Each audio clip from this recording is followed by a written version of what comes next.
श्री राधा रानी के चरणों की महिमा। निर्मला के दो बेटे चंदू और मंगू थे। चंदू का बचपन से ही एक हाथ एक पैर और मुंह टेढ़ा था, लेकिन मंगू उतना ही चुस्त और बुद्धिमान था। चंदू ने जब से बोलना सीखा था, यूं तो वह बोल नहीं पाता था।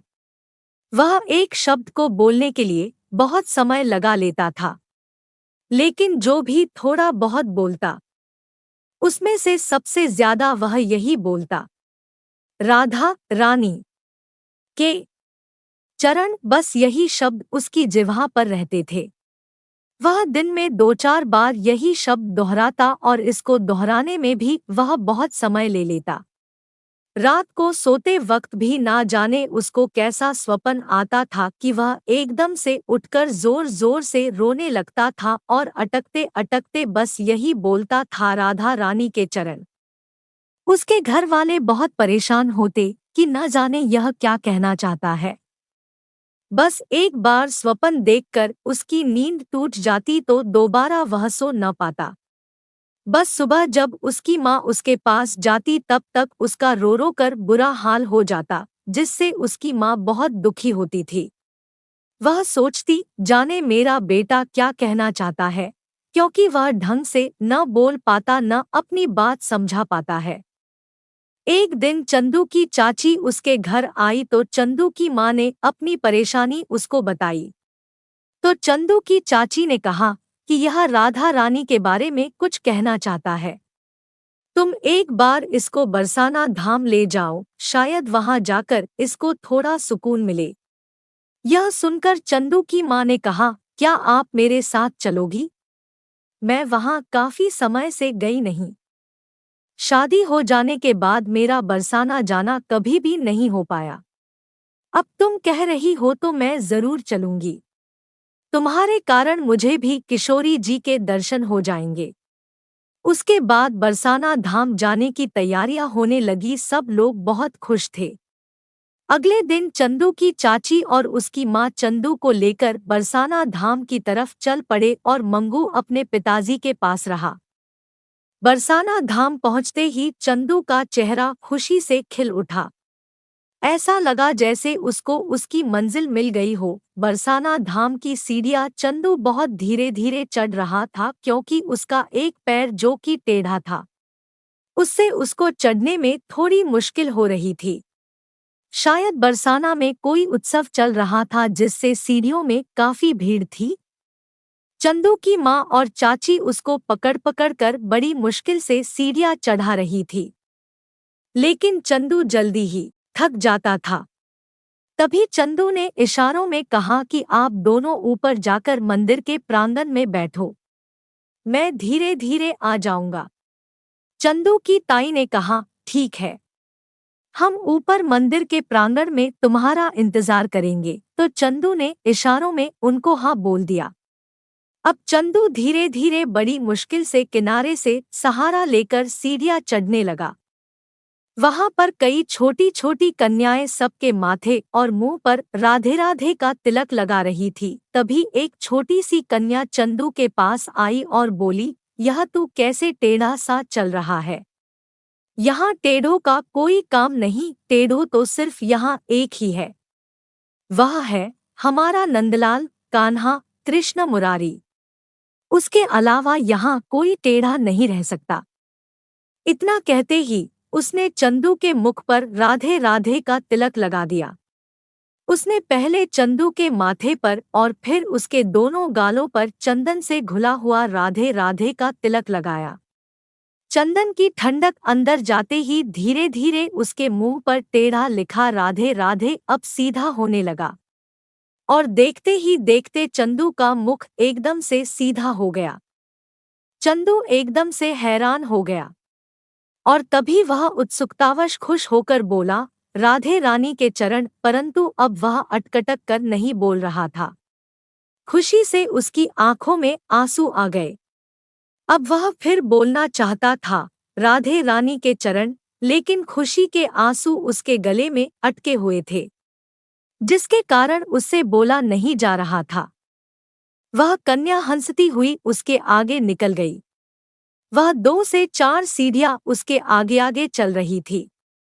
तभी अचानक से उस कन्या ने, जो कि बहुत सुंदर घाघरा चोली पहना हुआ था, उसके पैर में उसका घाघरा अटक गया और वह एकदम से सीढ़ियों से गिरने लगी। चंदू उसके पीछे पीछे चल रहा था। तभी अचानक से चंदू पूरा जोर लगाकर उसकी तरफ भागा और उसने भागकर अपने हाथों से उस कन्या के हाथ को जोर से पकड़ लिया और उसको गिरने से बचा लिया। तभी कन्या एकदम से मुस्कुराकर बोली, अरे ओ टेढ़ो, हो गयो ना एकदम सीधो। चंदू एकदम से हक्का बक्का उसकी तरफ देखने लगा और फिर उसने अपने आप को देखा और उसकी पैर और बाजू पूरी तरह से सीधी हो चुकी थी। वह हैरान होकर उस कन्या की तरफ देखने लगा और फिर सिर्फ यही बोला, राधा रानी के चरण। यह सुनकर वह कन्या बोली, यह बार बार राधा रानी के चरण बोलते जा रहे हो तो चलो तुम्हें किशोरी जी से मिला ही देती हूँ और उनके चरणों के दर्शन भी करवा दूंगी। यह कहकर वह कन्या उसका हाथ पकड़कर मंदिर के प्रांगण में ले गई। मंदिर में बहुत भीड़ थी। मंदिर के पट बंद थे। वहां भक्तजन मिलकर संकीर्तन कर रहे थे। संकीर्तन की राधे राधे की धुन में चंदू और वह कन्या झूम झूम कर नाचने लगे। चंदू की माँ और चाची वहीं मंदिर के प्रांगण में बैठे हुए थे, लेकिन चंदू के मुख पर राधे राधे लिखा होने से और सीधे टांग और हाथ होने से वह चंदू को पहचान नहीं पाए, लेकिन वह बड़ी बेचैनी से चंदू का इंतजार कर रहे थे। लेकिन चंदू तो उस कन्या के साथ नाच रहा था और अब उस कन्या ने चंदू के दोनों हाथ पकड़कर किकली डालने लगी। किकली डालते डालते दोनों राधे राधे का जाप कर रहे थे। तभी अचानक ज्यादा देर किकली डालने से चंदू लड़खड़ा कर उसको चक्कर आया और वह गिर पड़ा। अचानक से वह कन्या के पैरों में गिर पड़ा और एकदम से हैरान हो गया और उसको कन्या के चरण नजर आए। यह वही चरण थे जो उसको कितने सालों से स्वप्न में आ रहे थे और वह उन्हें देखते ही बोला, राधे रानी के चरण। अभी वह चरणों को छूना ही चाहता था। तभी एक भक्तों की टोली उस कन्या के और चंदू के बीच में आ गई और कन्या उसके पीछे हो गई। चंदू उठा और जोर जोर से पुकारने लगा, राधे रानी के चरण, राधे रानी के चरण। लेकिन वह कन्या उसको कहीं नजर नहीं आई, लेकिन वह मंदिर में भागता हुए जोर जोर से पुकारने लगा, राधे रानी के चरण, राधे रानी के चरण। यह शब्द सुनकर उसकी माँ और चाची चंदू की तरफ देखने लगे। वह उसे पहचानने की कोशिश करने लगे। यह शब्द तो चंदू बोलता था। तभी उनको चंदू पहचान में आ गया और वह उसके पास आकर बोली, अरे चंदू, तू ठीक कैसे हो गया? तू तो अब बोल सकता है। लेकिन चंदू को तो कोई होश नहीं था। वह अपनी माँ को पकड़कर जोर जोर से झिंझोड़ने लगा और कहने लगा, माँ, मैं इतने सालों से जो स्वप्न में चरण देखता रहता था, आज मुझे वही चरण नजर आए, लेकिन वह कन्या ना जाने कहाँ चली गई। मेरी किशोरी ही थी, वह मेरी राधिका ही थी, वह मेरी लाडो ही थी। इतना कहकर वह जोर जोर से मंदिर में चिल्लाने लगा, लाडली, लाडो, किशोरी, राधे, कहाँ हो तुम? मुझे तुम्हारे चरण देखने हैं।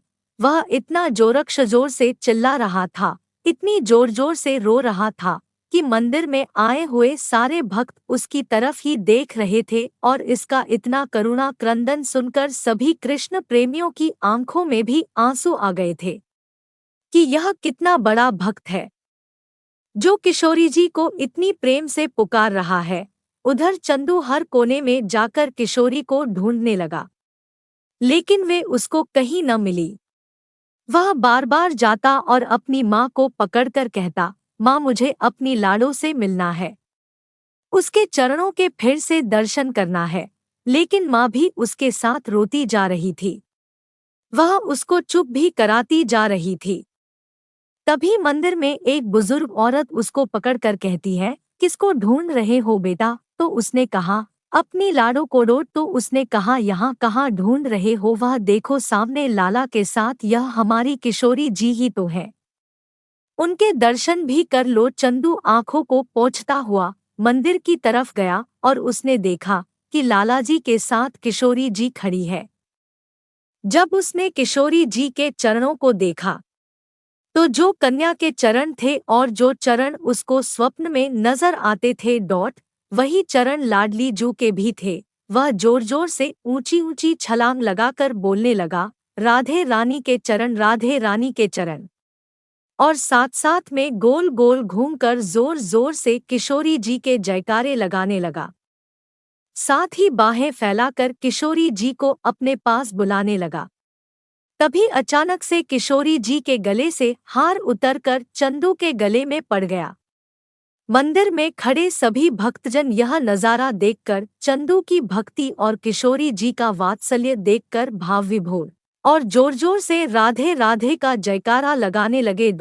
मित्रों, अगर आपको कहानी अच्छी लगी हो, चैनल को लाइक शेयर सब्सक्राइब जरूर करें। धन्यवाद।